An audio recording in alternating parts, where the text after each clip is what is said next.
Welcome to episode number 8 of the Wheels and Beyond podcast. I'm your host, Ben Durham, and today we have Sebastian on as our guest. He's an architectural technologist and urban planning graduate from Fanshawe College, and developed a passion for cycling at the start of the pandemic and hasn't stopped ever since. And now he tries to do his 40-kilometer round-trip commute to work as often as he can on his road bike. Having been able to live and travel in different places, he's also got some interesting things to say about various aspects of everyday life in London, Montreal, Banff, and Bogotá, Colombia. In this episode, we cover topics like being a tourist in your own city, park design, street design, being active, bulldozing Montreal's downtown, and building cities for people, not cars, and far more than I can list here. So let's just jump right in. I also like how there's just sun directly on I just noticed face. that. Yeah, just right at your eyes. Just right on time. So yeah, welcome to the podcast. I'm Ben and Sebastian. And now we are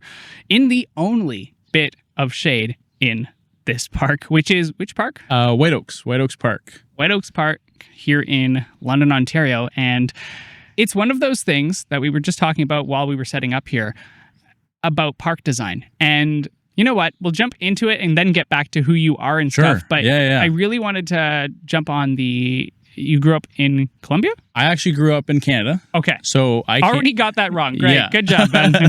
So no, for 3 years, I lived in Colombia. That's where I come from. But I primarily grew up in Canada. So Canada's always been my home. But I resonate and, all my, who I am comes from Colombia. And so, yeah, like the parks back there, like we were talking just off camera while we were setting up, the parks down there are just something to like almost be jealous of as someone that lives here in Canada. It's great that I get to experience them when I go back home. And, back home I live with a park towards the rear of where we live, where our apartment complex is, I should say. And I would honestly go as far as saying it's like one of the most beautifully laid out and aesthetically pleasing parks that I've ever had the opportunity to kind of visit, interact with, anything from like proper like bike lanes throughout the park. And if you're familiar with like the White Oaks Park, it's no small park. Like it's a substantial size park. Probably covers. Is that a kilometer? I would probably throw a kilometer out there. Yeah. Yeah. East to west kilometer and maybe half a kilometer north south. Minus the path all the way. That way. Yeah. So it's a significant park for this side of the city. But if you've been here, there's not a whole lot of like much going on to put it for like just very simple words. And everything's very simple. And I think that's something that in the design process of parks is something that we should be looking at either other cities, whether there are cities in Canada that are also doing the right things, or cities across the world that are implementing more visually aesthetic and just very well thought out parks. So yeah, it's like anything from parks with the bike lanes that are visibly marked, and then having like running tracks as well, and having different routes of running tracks and bike paths throughout it, and multiple facilities as like basketball, tennis.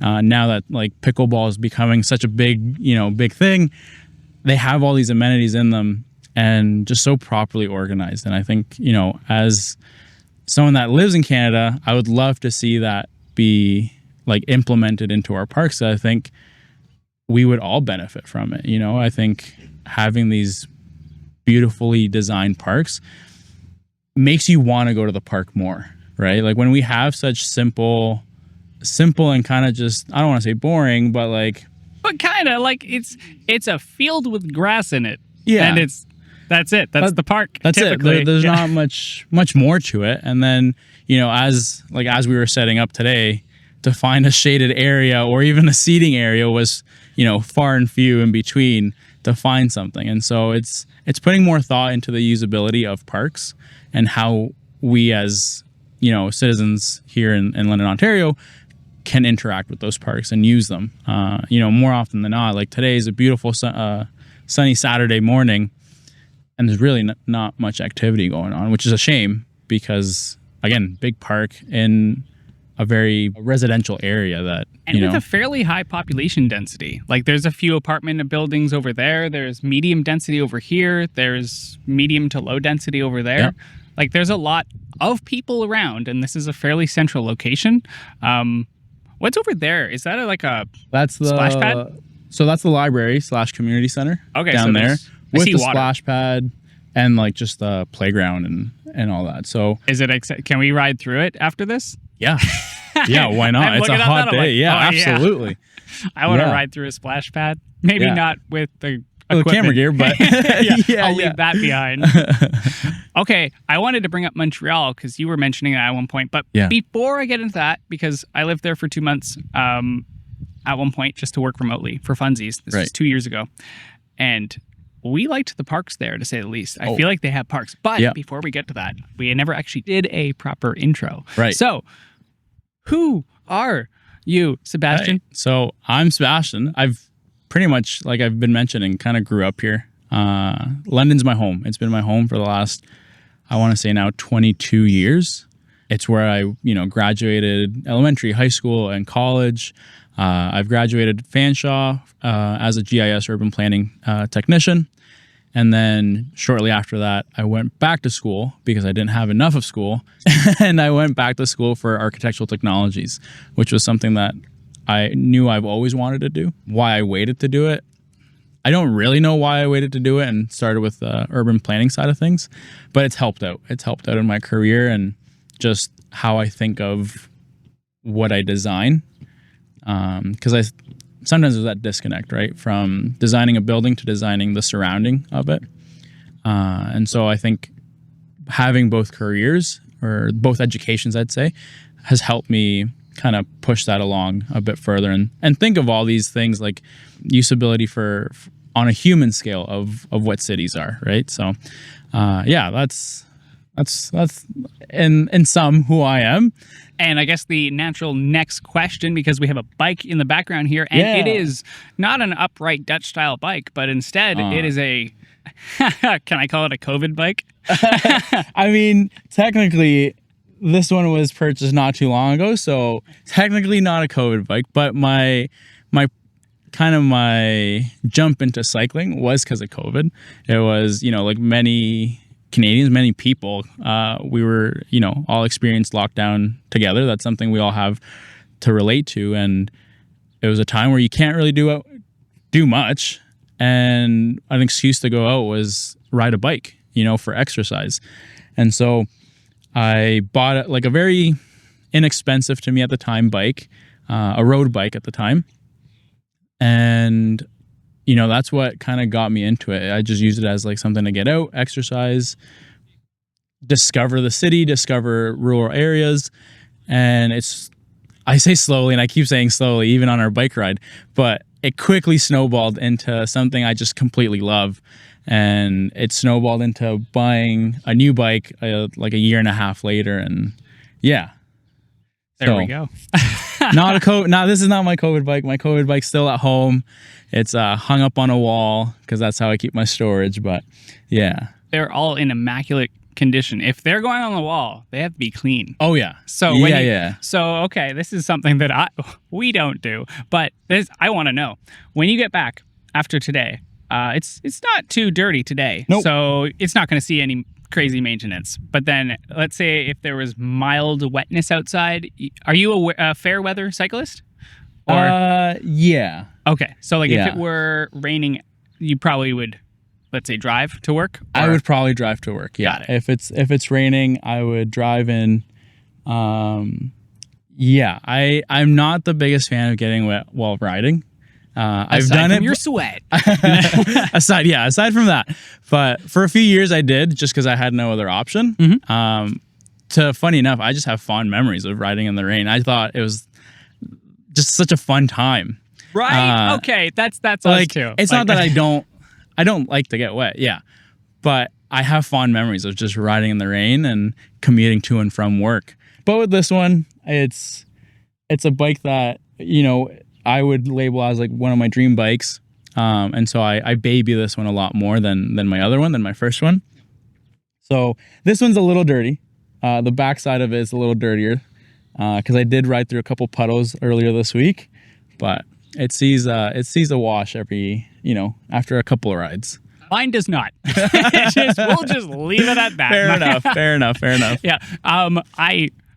Maybe once or twice per year. Okay. But then we also end up going through the winter as well. So we end up using studs, but we're kind of equipped with fenders and everything, which is totally fine. Yeah. And this is why I wanted to do these interviews and chatting. I guess it is a podcast, but it is an interview as well. Yeah. Discovering new people and what makes you tick and how you get around the city. And so you were saying that you commute during the summer and when it's nice out, about 2 days a week by bike? Yeah, right now it's been mostly 2 days a week. Also just depends on my office schedule and what meetings are to be had. If, I don't want to be showing up completely drenched in sweat for, a very meetingful, packed day kind of thing. So it's one of those things. But yeah, for right now, I've been doing it twice a week now. And so what days-ish? Like a Tuesday, Thursday thing, or?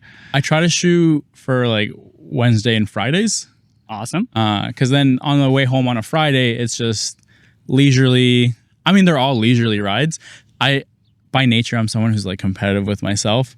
So I'm always kind of shooting to just get home the fastest route or just make time a little shorter on time. But funny that we bring up commuting because I work up in the northwest end of the city. So for reference, I'm at High Park and Gainsborough area. So if anyone's familiar with the Mandarin up on that side of the city, I'm behind them. And from the White Oaks area up to there, we're talking about 20 kilometers, give or take. Which is how long of a drive-ish? So usually it takes me about 30 to 35 minutes, depending on traffic. We all know that Wonderland sucks for traffic. So that's usually my commute by car is 30 to 35 minutes. In the afternoons, it can sometimes get into that 40 mark just because of everyone on their way home. Did you know that there is a dynamic map on the City of London website or whatever? It's by the City of London. Yeah. And it tells you the different traffic levels and flow volumes, etc., for different roads in the city. Oh, okay. And Wonderland in front of North Costco there. Yep.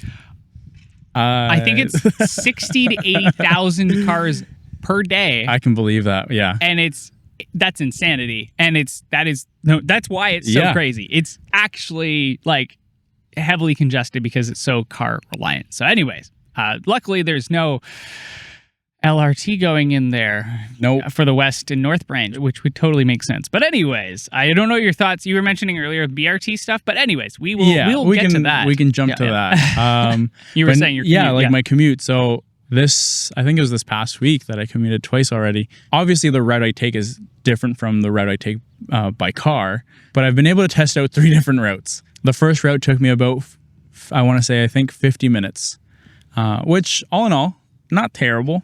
It was a bit longer. I used the TVP for a lot of it, which brought me up to the downtown, and then I had to cut back down to the south end. But my last one that I did, it actually only took me 46 minutes. So from a 35 minute commute by car to a 45 minute commute by bike, I find that to be very close. And that's on an analog bike that is not like an e-bike or anything. Nope. Yeah. And you're still able to get a decent clip. I don't know, road bikes are really fast.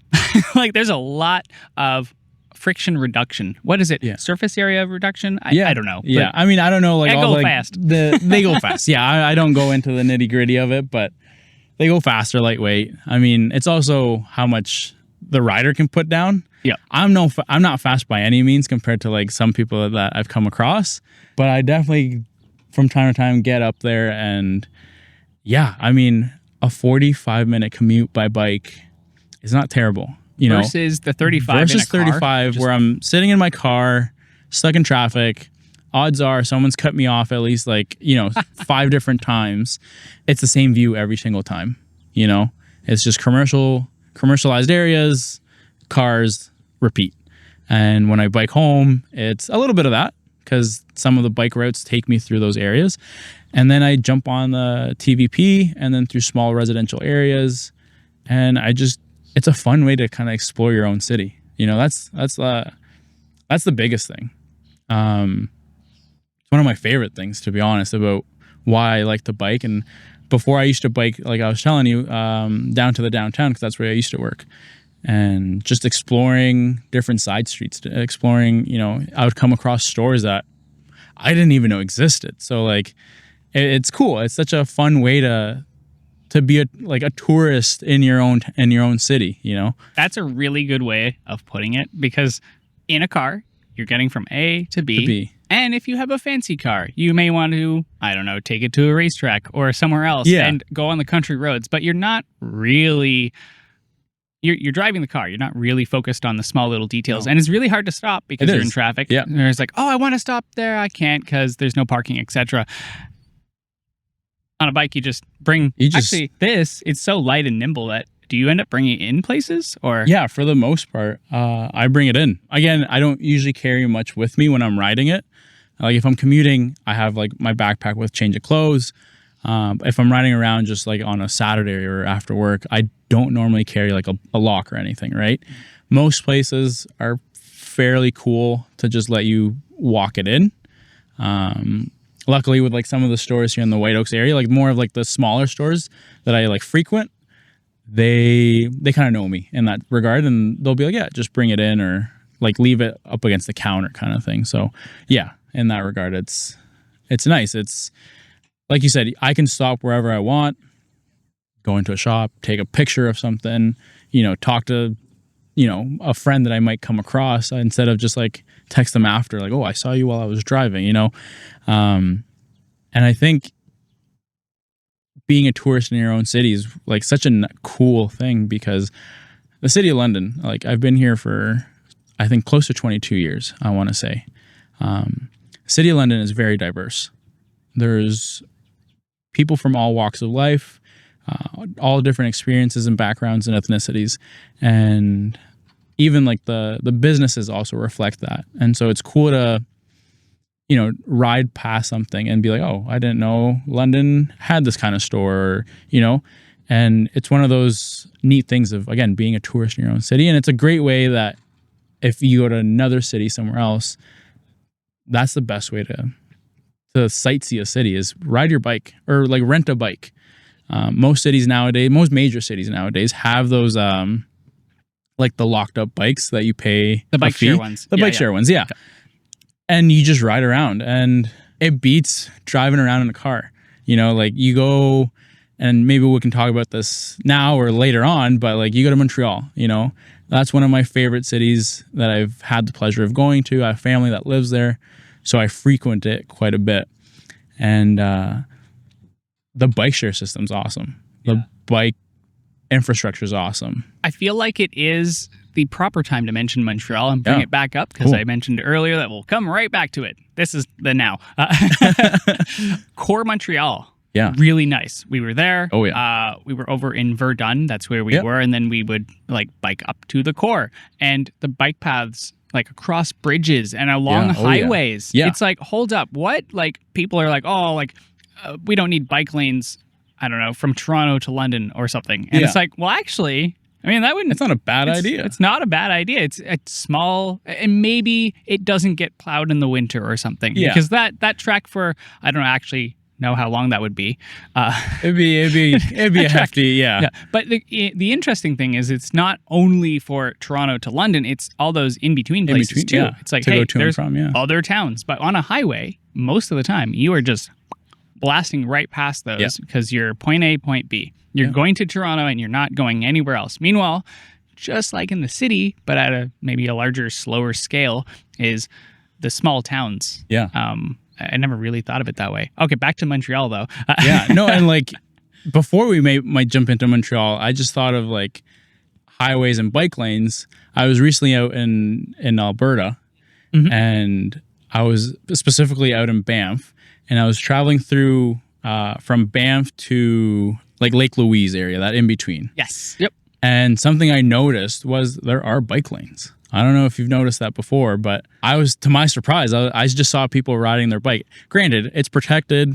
Like, they're not on the highway by no means. They've got big concrete barriers, and then off to the side is the bike lane. So it is a protected bike lane. Oh, yeah. Okay, so it isn't like a buffered bike lane. Like earlier we were on Adelaide South, I believe, and that has a buffered bike lane, which is pretty good. It's good. Yeah. But when you're dealing with Banff, and oh my goodness, I'm just thinking of this now.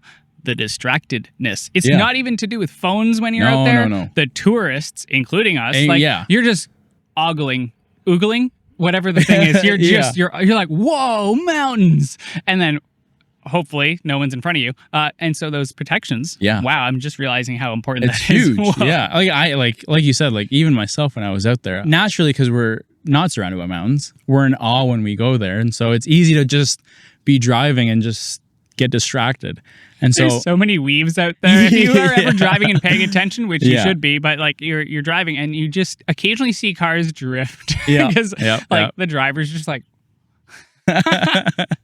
Anyway, but yeah, that like to me was such a cool visual, like a cool thing that I hadn't seen before. But yeah, like going back to Montreal now. Hold up! We'll never get. We'll hold on one subject. We'll never get to Montreal. This is like we'll be like, just wait a few more minutes. There's more, but wait, there's more. What's the other? Natalia and I went riding, and we got some rental bikes. Okay. Not in Banff. It's nearby. Not. I was gonna say Komoka. That's here. Well, that's here. It's something Kananaskis. Close. Kananaskis. It's C or a Canmore. There we go. Why couldn't I remember it? Thank you very much. There we go. So we were there, and we rented bikes. We explored. I had been there before with a car, and we went to the tourist places around and stuff, but we never got to see it like we did when I bet. Like we rode bikes. And the second day we rented e-bikes. Oh my goodness. Even better. It was so much fun. It was a topped out battery we got back with barely any. We went so far, so fast, and like up the mountain. We went on a mountain bike trail. We got yelled at. Whoopsies, sorry. And like this was the tires were like road bike tires. Right. And so probably shouldn't have been on like gravel paths, but yeah. Okay. So yes, I've experienced that. Yep. Definitely. Perfect. It's the best way to get around. It is. Wait. Okay. Almost to Montreal. One final we'll thing. Get there. One final thing. You mentioned you had been to Colombia this year. Yeah. Again. And I was saying, oh yeah, like time flies. And we were just in Thailand at the beginning of 2024. And we got janky bikes. Okay. They cost literally 50 cents Canadian for an entire 24-hour period. Yep. And so these were single speed Dutch-style bikes, and they were tanks, but like they were probably 80 years old. And like the wobbly wheels. Yeah, and I'm like, the whole 9 yards. Yeah. It was, and I love those things. They just have so much character. And also, you're riding a death trap. So at the same time, you're like, it's fun. But also, am I going to die? Yeah. Are the brakes going to work? Yeah. And so, like, riding with traffic, actually, we were fairly comfortable, Natalia and I, doing because it was so backed up. The cars weren't moving. Oh, yeah. And so that was part of it when you're in urban environments. Okay, now over to Montreal. Yeah. Okay. Which, like, again, there's such a thrill of being able to pass cars in the bike lane when everyone's just backed up in traffic. Like, there's such an enjoyment of it, and yeah, anyways. A giddiness. Yeah, a giddiness. Like, yeah, exactly. Like, I don't have to wait. But yeah, no, Montreal, like you were saying, within the core, there's so many connections to and from using bike lanes. Their infrastructure, I quite enjoyed. My family doesn't live in the core or in like the island of Montreal, but they live in a city called Longueuil, which is over the bridge. Over the bridge by car, I want to say like 20 minutes to get onto the island of Montreal. By bike, it's a little bit more because the ride's a bit longer. But with that said, there is a bike path that takes you from Longueuil onto the waterfront, so the St. Lawrence River, and it takes you all the way down to the main bridge, which it's like Jacques Cartier Bridge, which you can then hop on the bridge, which is a cool experience on its own to have a very protected area to just bike along. cross over that's probably like a kilometer, maybe more of bridge. Yeah. Funny thing, because of the way physics works in bridge construction, it's like a big mountain you're going over. You're riding up it. And funny thing, on either side, because it's such a big hill, you could hit huge speeds. They actually have the stoppers where you have to slow down and weave and like merge a little bit, just so you're not bombing at like 50 or 60 kilometers an hour. And like, so it's a safety thing. It's annoying because it's annoying, like, oh, because sometimes we all want that speed. Yeah, but I get it. Yeah. But like all the connections to and from are just great. Yeah. Like obviously you said you lived there for 2 months. I more, often would ride from Longueuil to the city. I would challenge myself to go from Longueuil to Montreal. And to say that there was bike paths probably like 95% of the way there is like facts. Like, which was, like in London, if I want to, again, even just my commute to work, I have to jump on roads. I have to jump on share a road, but no actual paint or nothing.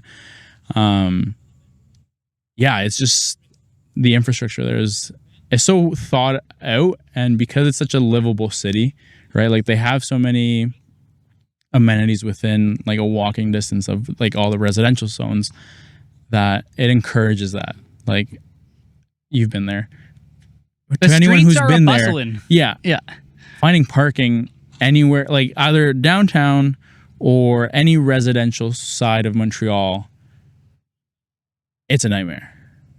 And so, you got a bike, or you take the metro. Like in my case, you were to take the metro from Longueuil to the core, jump on a bike, and you're on your way. Even a shared bike too. It's you know what? You don't want to deal with parking, deal with having the bike wandering around downtown or Old Port or whatnot with a bike. It's okay, take transit. As much as there's a spider right there. Got a little intermission. So commuting in Montreal is really a multimodal experience. Even when you're driving, you are considering which ways will be the least amount of traffic, but then there's the parking or lack thereof. And it just really discourages you from driving. And that discouraging is a discouraging kind of thing to say. But when you have such a dense city, it needs to be done. Okay, instead, let's do a quick thought experiment. Sure. Bulldoze Montreal and put, let's say, 3 lanes each way. Yeah. What would be the benefit of that? What are your thoughts? 3 lanes each way. I don't know even where that would go either, because suddenly you're bulldozing the destinations that everyone loves. That you want to go to. Now you're just, you're replacing something to put nothing. Put in nothing. Nothing properly useful. Yes, road work is useful in the sense that it gets cars to and from, but that's it. That's all we're using them for. We're not living in them. We're not living on them. We're not, using them for anything other than that.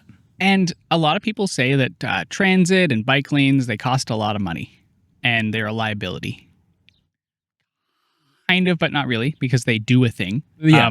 And bike lanes, they're just like small roads. I get that. Yeah. But they get worn at different rates. But if we were to do that in Montreal, it would just seem mad to do. It would just be that would be breaking news on a global level. Every news outlet would be covering that. And it's to replace it with a liability, because roads actually take a lot to build, a lot of money to build and maintain. Yeah. And so, you're replacing profitable businesses and places, or the third places that we all kind of know because of Not Just Bikes Now. Thanks. But those places that are not work, not home, but are some other place you can go, along with not even the third places, but just entertaining areas. Yeah. Where it's like the streets, etc., that are now bustling with people. Yeah. And you think of even just here in the city of London, some of the projects for road widening that have been controversial at times, because Slightly. just ever so slightly, because of the impact it's had on businesses. You know, lots of businesses have closed due to the lack of foot traffic, because we to some extent have prioritized like vehicular transport / movement, and therefore want to expand our roads, but at what cost, right? It's tough because then you have the, let's say, Dundas place, etc., which is actually thriving. Then you have the rest of Dundas, which I don't have a solution to. It's multifaceted, to say the least. Yeah, I think Dundas as a whole has a lot of things that have to be solved before, you know, we see it back to perhaps what it used to be. Maybe like one of the, I don't know if anyone's ever taken the time, but if you go on Google Street View of Dundas and Richmond specifically, so where the clock tower is, Starbucks, where Starbucks used to be, and a McDonald's, if you go Street View and you go back where you can change the dates, and you go back to like, I don't know, like, anyways, like 10 plus years, it was busy. Yeah. Like you could tell that was the thriving downtown core. It was a place that people wanted to be. And then you fast forward that to anywhere between, in the last 5 years, maybe a little bit more than that, you know, you see like 3 people walking. Yeah. And I do have a counter to that, because like I really love the new design, and like the design I don't think is responsible for that. I think absolutely not. There's a bunch of other problems with society we'll go with that have led to that. But then there are events that like have Dundas Place in like 2024 and 2023. Absolutely jam packed, and it's wonderful. But yes, the every other day it's kind of like, what's happening here? And I don't know. I personally, haven't figured it out yet. I haven't figured. I don't think I'll figure it out. And there's people that should be in the process of figuring that out that perhaps don't see it as a priority for the city of London. And you know, it affects all of us. You know, one way or another, it affects all of us. It's great that we're like you said, we're starting to see more events happening, like on Dundas Place. It's just continuing to kind of get those wheels into motion and kind of bring back life to the downtown, because it's, you know, it's lackluster, and it sucks because it's typically when you think of like the downtown of a city, that's the heart of the city. You know, that's where everything's happening, everything's popping. You know, people are having fun, people are going there on their nights out, whatever. And it's just getting those wheels back into motion to bring the heart of London back to its downtown. Because right now, as the city expands, more of that suburbia becomes a reality, which, you know, is a whole other issue, but it's taken away from the downtown, and it's taken away from, again, the heart of a city. And I think, again, we want to jump back to Montreal. Montreal has a thriving downtown, in my opinion, and it has its pros and cons, like any city. You know, any city is going to have its good and its bad and its ugly. And that can be said for anything. Yeah. LA, like New York, Toronto, Montreal, Paris, I don't know, Sydney, Australia. Like, like there's always pros and cons. There is no perfect. No. And that is not what we're aiming for. We're not aiming for, okay, we can all aim for perfection. Yeah, I think we can aim for perfection. Yeah. It's like, I don't know if it's an actual saying or I'm making up the saying, but it's like shoot for the moon, and if you don't make it, you're at least landing on a star. Yeah, right? There's totally like, a phrase somewhere in there might be something that actually makes sense. Yeah. But yeah, like we can aim for really good stuff and solutions. Maybe some of the stuff for us in the city of London might be like out of reach for X or Y reason. But as we strive to get to those solutions, we might stumble upon other solutions that are also as good or can be as good to what we currently have. So yeah, it's one of those things where it's just allowing ourselves to kind of allowing certain city individuals that hold that power to perhaps just diversify their mindset, just have a little bit more open-mindedness to new things. Yeah, I fully agree with that. I I just thought of this while you're talking, and we actually have a nice, clean slate. While a lot of other cities in North America and around the world have ring roads and highways that demolished downtown, just like our little thought experiment with Montreal, and everyone's like, oh yeah, it's Montreal, like nowhere else can be that. It's like, wait, hold up. London actually doesn't have a crazy highway running through it. No. Or a ring road, which a lot of people say that's a negative. And I'm like, hold up. There's a lot of cities that are saying, let's get rid of that. And we have the opportunity to not even have to, because that's extraordinarily expensive to wipe all of that. Yeah. And then redevelop those areas. And so that's exciting. Yeah. like so cool. London's still such a small city. Small. That, like you said, we have the opportunity to be more thoughtful with how we're developing, with how, like the urban planning side of things is requiring certain like subdivisions to be designed and just have more like forward thinking and think about like future generations too, right? Like it's not just us right now that are using it, but future generations that are either going to have to deal with the consequences of what we've decided to do today. They're going to have to figure it out later on, or we can hopefully, in a perfect world, think ahead and not give future generations headaches to then have to rebuild a city or London, dig up the same stretch of downtown like 6 times over the last 2 years. But cough. So it's one of you're absolutely right. It's such a perfect opportunity for us to be more thoughtful on our designs and be more thoughtful with bike infrastructure, walkability of areas and all that. So, yeah. And I guess to like bring it all around and maybe tie this up. Oh, and now there's a cloud. But anyways, which I appreciate. It's been nice and cool in the shade, but I want to do these talks just to get different perspectives. And today that was great. I so many fresh perspectives. It's really good. Awesome. I appreciate this. Yeah. But one thing that people can do, because I think a lot of people feel powerless. They're like, London is XYZ. Yeah. And I can't affect change. And it's like, well, actually, service.london.ca.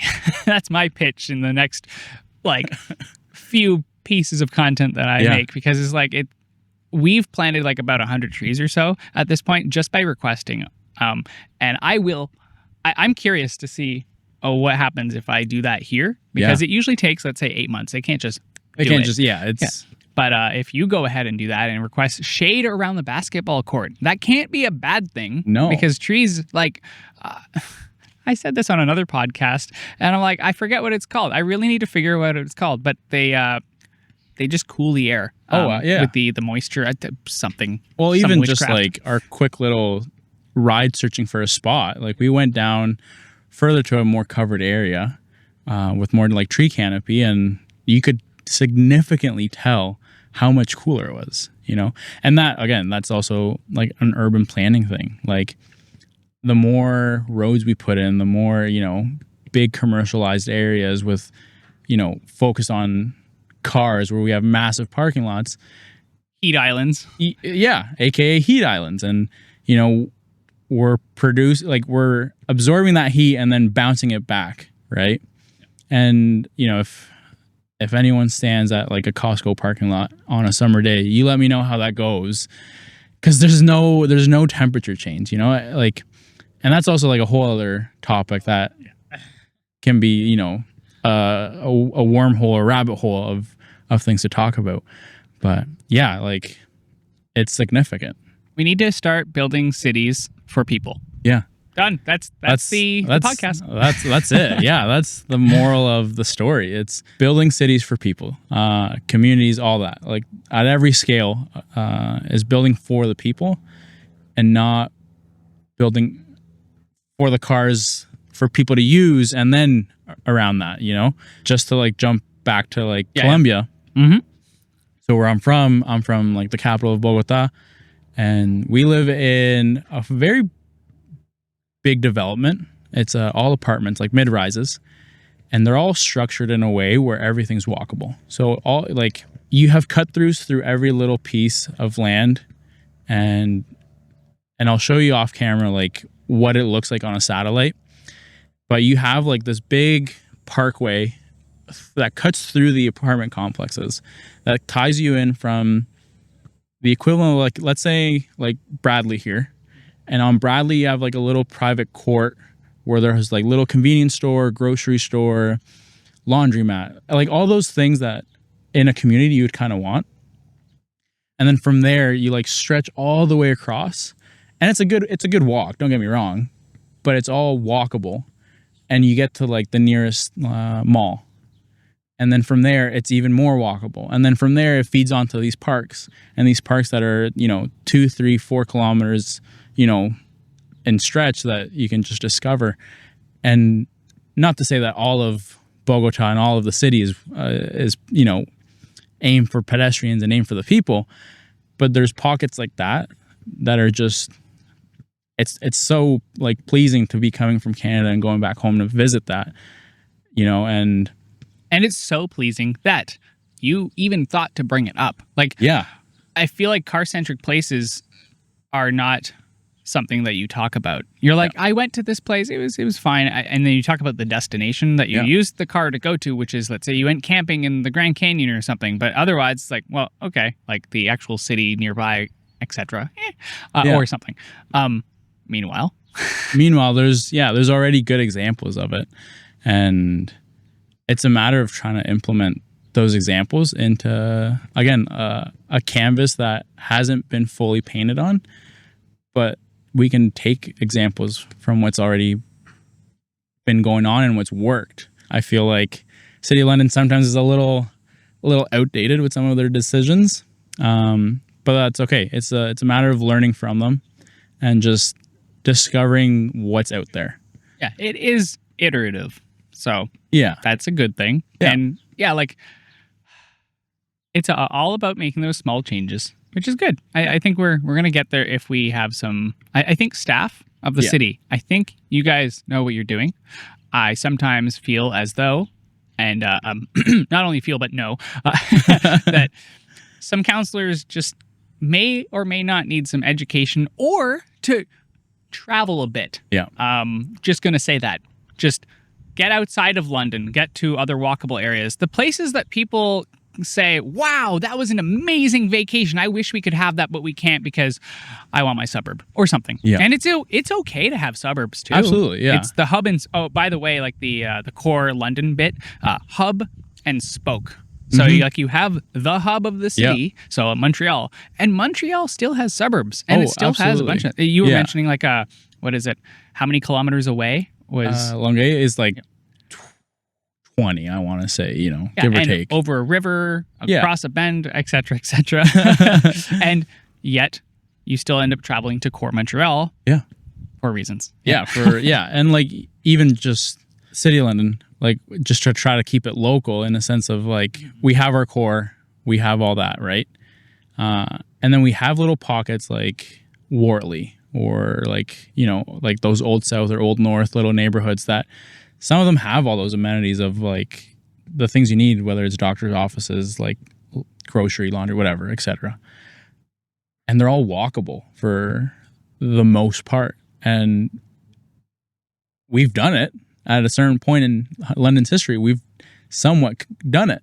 And so it's hard to see now new development come in where it's, you got to drive like 5-10 minutes, which 5-10 minutes on a car, you cover quite a bit. Yeah. And so now we're just, this is your house. This is it. Figure out the rest. And it almost seems like an afterthought, like it's an afterthought. Like I'm going to put houses here. It's like, again, I like somewhat tie it back to like we were talking about like city skylines. Yeah. It's like you want your city to thrive. And so you put these pockets of like commercialized areas so that in your game, people can thrive in your city and in these pockets. And I don't know, maybe planners in the city should look at the game city skylines and like and play it and see how that goes. Just make sure you have the DLCs that have like the public transit and all the biking infrastructure. Just make sure you have that. For reference, we're talking about a video game. It's like SimCity before SimCity was less than desirable. Anyway. Yeah. So yeah, it's one of those things where like even in like a video game aspect, you try to like create these little pockets of livable communities within a big community, right? And I think that's one of the biggest things. And if you put it that way, then people won't say, "Oh, conspiracy theory about the 15-minute cities." Yeah. But really, that is kind of what Wortley is and what the downtown core is. You can exit the communities. It's okay. By the way, you can leave your district. No, it's not a district. It's just a freaking neighborhood that has some amenities. That's all it is. Yeah, that's it. And it's walkable amenities. That's the big thing, right? Like not having such big commercialized plazas where, you're still traveling by foot, like, couple meters, like couple hundreds of meters to get to the storefront from the road where the bus dropped you off or wherever your home is, right? And because the parking lot at Costco is so full, you have to walk 200 meters anyway. Yeah. From the back of the parking lot in a heat island. Like, yeah. They should really put some trees in those gigantic parking lots. Yeah. That would actually make, even if you're a driver, you have to admit, adding trees to those parking lots would be amazing. Like how many of us don't show up to like a parking lot, wherever it is, and look for a tree? Like how many of us let's be honest, like how many of us enjoy getting into a blazing heat of a car? No one. I don't think many of us do. There's the stopgap solution which just makes the whole crisis more of a crisis, is the auto start, remote start. It's like, okay, I'm going to have a nice, cool car when I get back. Why not just add shade in the first place? You don't need that. Yeah. Like what? Oh, it just hurts. There's a lot so of things that we can do to prevent other things that in the long term, and again, for future generations, will snowball into problems. Again, like the whole heat island thing is a big topic that you can jump into and go into a big dive. But yeah, it's one of those things where like we all look for shade, whether we're out and about walking or filming a podcast, or even going for a bike ride. Sometimes you just want a nice shady route. Maybe we can close on this because we are getting a little bit long, but your route, you were mentioning like the 50-minute versus 45-minute routes, et cetera, and you used the TVP. Yeah. I also, especially on sunny days like this that are hot, I choose the TVP because it's so much, it's like 5 degrees cooler. Yeah. And you don't get a sunburn. So that too. That's a plus. Yeah. Added feature. Yeah, no, it's definitely a nice route. I have like a little half and half on my commute. So like half of it is exposed and then half of it's through the trail. It's great. I've done the whole like TVP from east to west or whatever. Yeah. And like if you're a Londoner and you haven't, taken a Sunday or a Saturday to just, whether you want to walk, like whether you're able to walk it or scooter or bike, whatever mean of transportation you have, that's not a car.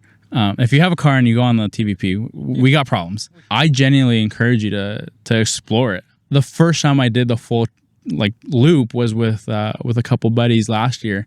I had never done it. We went from east to west and then a little bit up to like the northeast bit of the city, and it's like you'll be surprised at how much it covers of the city. Could there be better connections to it? Yeah.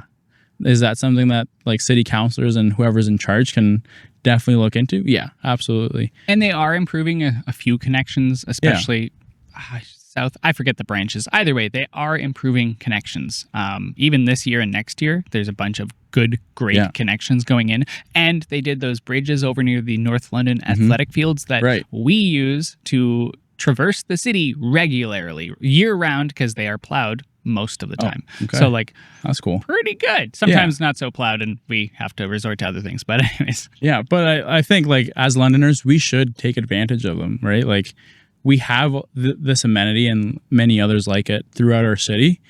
It's a matter of us, again, being a tourist in our own city and discovering these things, because even though I've lived here for 20 plus years, I didn't know how like stretched it was throughout the city. And so it's an opportunity for all of us to not only explore our city, but be active. I think to like, again, I know we're going to wrap up, but for all of us that like, for the most part, I want to say like we all live a very like stationary life almost.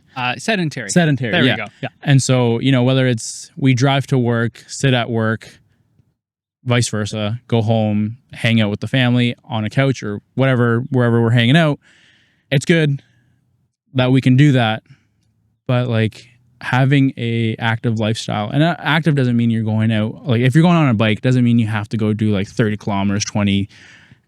Go for like a 2 kilometers or 5 kilometers. As long as you're getting out there and promoting that like healthy, active lifestyle is huge. And we have amenities to do it, right? The spring bank, the TVP, all that. So I think if anything, like a big takeaway is being a tourist in our own city and finding a reason to just be a little bit more active. I love it. Yeah. I really do. Like the way you put it, I don't think anyone else is. Maybe I've heard something, but I really like the aspect of being a tourist in your own city, because a lot of people go elsewhere and it's like, hey, we actually have so much here. Like that TVP. I'm going to call it out, and he's probably going to be on the podcast. He is one of those spandex clad guys, and him and his wife, Vince, I'll have you on a podcast at some point. Maybe, we'll see. Maybe you'll say no. But they are U.S. citizens that moved to London, Ontario, of all places, to retire because of the Thames Valley Parkway. Wow. Okay. Like, they actually came here for that.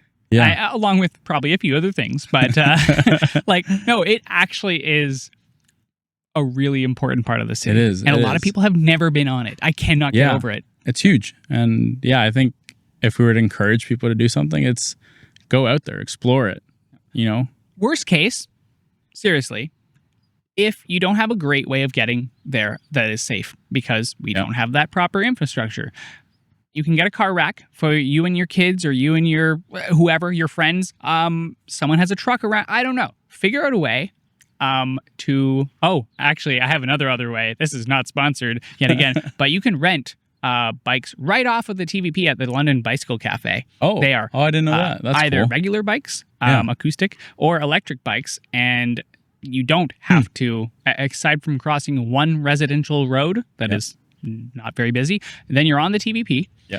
And what I was going to say right before that, I cut myself off, is you can just load up a car or something and drive to a trailhead somewhere, or like the TVP at some point, park somewhere, and go on your bikes then.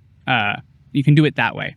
Totally fine. Just, we're encouraging you to check out the Thames Valley Parkway. It's just so nice. However you get there. And however you want to use it. Like walk it, run if you're, All right, I forgot about those things. You can use your feet too. Or rollerblading. There's other things. And I think it's just getting out there and exploring and taking advantage. I think that's the thing, like taking advantage of what we have right now. Yep. It's nice to daydream of what we want to have, but we should also be taking advantage of what we do have. And hopefully the right people listen to what we have to say, and eventually what we dream to have will be what we get to enjoy. So, yeah. Awesome. Wow. I'm sorry, everyone else. This might have been my favorite podcast so far. This was really good. Also very fun. Would recommend. Awesome. Yeah. I hope you listened this far and watched. I don't even know how to close this off. This was really good. Awesome. I really love your perspective, and I feel like I've actually learned a lot just by speaking with you. Sweet. Yeah. The ride along went well, the podcast went well, and now we get to go have breakfast at 12. A little brunch, I guess. At this point. Well, thank you very much for sitting having me on a baseball diamond bench in the only shade in the park, which will hopefully, add to some shade to the park and without throwing shade at the park. Had to get one pun in. There we go. Cool. Thanks again. No, thank you. Bye.